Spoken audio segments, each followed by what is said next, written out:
नमस्कार, जनहित न्यूज लाईव्हमध्ये आपलं सहर्ष स्वागत.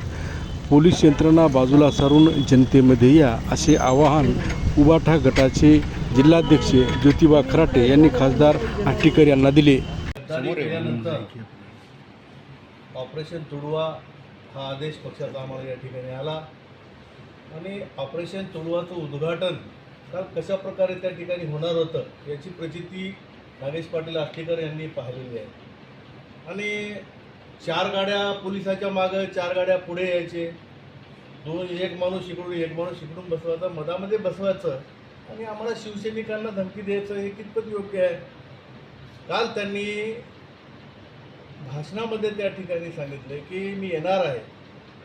नागेश पाटील तुम्ही या. 2 वर्षापासून हिंगोली लोकसभा मतदारसंघातील जनता तुमची आतुरतेने तुमचं तोंड पाहण्यासाठी आतुर झालेली आहे. तुम्ही जरूर या ठिकाणी या. पण माझी तुम्हाला एक विनंती आहे, तुम्ही पोलीस प्रशासनाला बाजूला घ्या.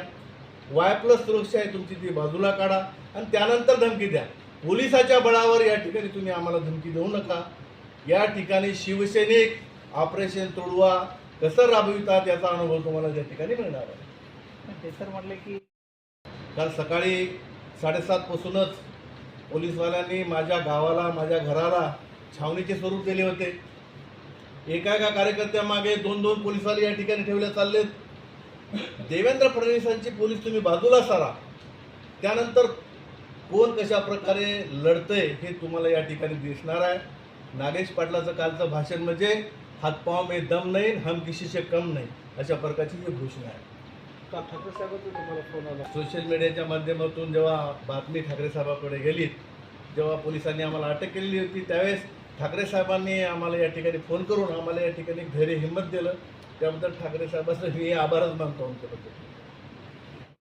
म्हणून आम्हाला केलेलं पाप हे बहुत आहे. आपल्या चॅनलमार्फत या सर्व 6 खासदारांना मी आपल्या चॅनलमार्फत एक शिवसैनिक म्हणून उघड आव्हान देतो की तुम्ही Y+ सुरक्षा काढा आणि त्यानंतर या.